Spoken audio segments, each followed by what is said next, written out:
Hi friends, இன்னும் என்ன செய்யலான்னு பார்க்கலாங்களா? இங்கே பாருங்கள், நான் மூக்கல்ல வந்து வேக வச்சுருக்கேன். நைட்டே ஊற வச்சுட்டேன் ஒரு 8 ஹவர்ஸ். இது ஒரு 3 விசில் விட்டு இதை பாருங்கள் இந்த அளவுக்கு வேக வச்சு இது வந்து ஒரு கிரேவி தான் பண்ண போகிறேன். நான் வந்து மஷ்ரூம் புலாவ் பண்ணியிருக்கேன், அதுக்காக ஒரு கிரேவி. இது சூப்பராக இருக்கும். புலாவும் நான் வீடியோ எடுத்திருக்கேன், அதை காட்டுறேன். இது ஓல் ஸ்பைசஸ் எல்லாமே போட்டுருங்க. போட்டுட்டு பச்சை மிளகா இப்படி வந்து இந்த 4 பச்சை மிளகா, வெங்காயம் ஒரு 2 வெங்காயம். ரொம்ப சிம்பிளான கிரேவி, ஈஸியாக செஞ்சிடலாம். அது நான் புலாவுமே ஈஸியாக தான் செஞ்சுருக்கேன். நான் வீடியோ போட்டிருக்கேன், விடுறேன். அதுக்கு சைட் டிஷ்ஷாக தான் நான் இதை பண்ணிகிட்ருக்கேன். இது வதங்கட்டும். இது அதுக்குள்ளே இங்கே பாருங்கள், தேங்காய், இதில் பாதாம், முந்திரி இதெல்லாம் நான் போட்டிருக்கேன். இது சோம்பு, இது எல்லாமே கொஞ்சம் ஊற வச்சுருக்கேன். இது வந்து நம்ம நைஸாக அரைச்சிட்டு வந்துடலாம். இப்போ இஞ்சி பூண்டு பேஸ்ட் போட்டுக்கங்க. கொஞ்சமாக தான் செய்கிறோம், அதனால் கொஞ்சமாக போட்டுக்கோங்க.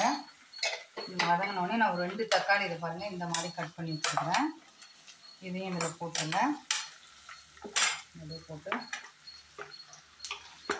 இன்னும் இந்த தண்ணியோடு சேர்த்துக்கலாம். நம்ம இதை வேஸ்ட் பண்ண தேவையில்ல. இது வந்து நல்லா வதங்க பாருங்கள் ஃப்ரெண்ட்ஸ். தக்காளி நல்லா வதங்கியிருக்கு. இப்போ நம்ம மசாலா சேர்க்க போகிறோம். மிளகாத்தூள் நான் 1 ஸ்பூன் சேர்த்துருக்கேன். இது வந்து தனியாத்தூள், வீட்டிலே அரைச்ச தனியாத்தூள் 2 ஸ்பூன் சேர்த்துருக்கேன். இது வந்து மஞ்சத்தூள் ஒரு 1/2 ஸ்பூன் சேர்த்துருக்கேன். ஜீரகப்பொடி 1 ஸ்பூன் சேர்த்துருக்கேன். இது எல்லாத்தையும் நல்லா கிளறி விடுங்க. சீக்கிரம் முடிக்கணுமோ அவ்வளோ சீக்கிரம் முடிக்கணும். உனக்கு காஷ்மீரி மிளகாத்தூள் ஒரு 1/4 ஸ்பூன் போடுறேன். அதே மாதிரி சிக்கன் மசாலா அது வந்து 1 ஸ்பூன். இது வந்து இது எல்லாத்தையும் நல்லா வதக்கிடுங்க. வதக்கிட்டு இப்போ வந்து இந்த இது பண்ணியிருக்கோம் பார்த்தீங்களா, இந்த கடலை, இதை அப்படியே ஊற்றிடலாம். அது கூடயே நமக்கு லைட்டாக உப்பு போட்டு தான் வேக வச்சுருக்கேன். இது வந்து எல்லாம் இதாகட்டும்.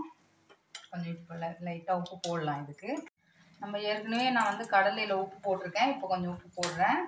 இது வந்து இப்போ இங்கே பாருங்கள், இன்னும் கொஞ்சம் தண்ணி ஊற்றலாம். நம்ம இது வந்து நல்லா நம்ம கொதிச்சு வரட்டும். அதுக்குள்ளே நான் பாருங்கள் இதை அரைச்சி எடுத்துகிட்டு வந்துட்டேன். நான் காமிச்சேன்ல அந்த தேங்காய், பாதாம், முந்திரி, சோம்பு, இது நல்லாவே நமக்கு இப்படியே ஓப்பன்லேயே விடுங்க. அப்போ தான் நமக்கு பச்சை வாசனை எல்லாம் போகும். இது நல்லா நமக்கு கொதிச்சு வரட்டும். இங்கே பாருங்கள் ஃப்ரெண்ட்ஸ், இது வந்து அழகாக பாருங்கள் தண்ணியெல்லாம் சுண்டி நமக்கு பச்சை வாசனைலாம் போயிடுச்சு. இப்போ நம்ம அரைச்சி வச்சுருக்கோம்ல, இந்த இது அப்படியே ஊற்றிடலாம். நான் இது கொஞ்சம் திக்காக தான் வைக்கிறேன், ரொம்ப தண்ணியாலாம் வைக்கல, கிரேவி பதத்துக்கு தான் வைக்கிறேன். அதனால் வந்து நம்ம தண்ணி நிறைய ஊற்ற வேணாம். க்ரீம் இருந்தால் கூட போட்டுக்கோங்க ஃப்ரெண்ட்ஸ், சூப்பராக இருக்கும். என்கிட்ட இல்லை, இவர் இருந்தாலும் மைனஸ் எல்லாம் இவர் வெளியில் போயிட்டாரு. அதனால் நான் இப்படியே இது பண்ணுறேன். இப்போ வந்து உப்பு செக் பண்ணிக்கங்க, இப்போ தான் நம்ம பண்ணணும். சூப்பராக இருக்கும் ஃப்ரெண்ட்ஸ். தோசை, சப்பாத்தி இந்த மாதிரி எல்லாத்துக்குமே நல்லாயிருக்கும். நான் வந்து இன்றைக்கி புலாவுக்கு தான் செய்கிறேன்.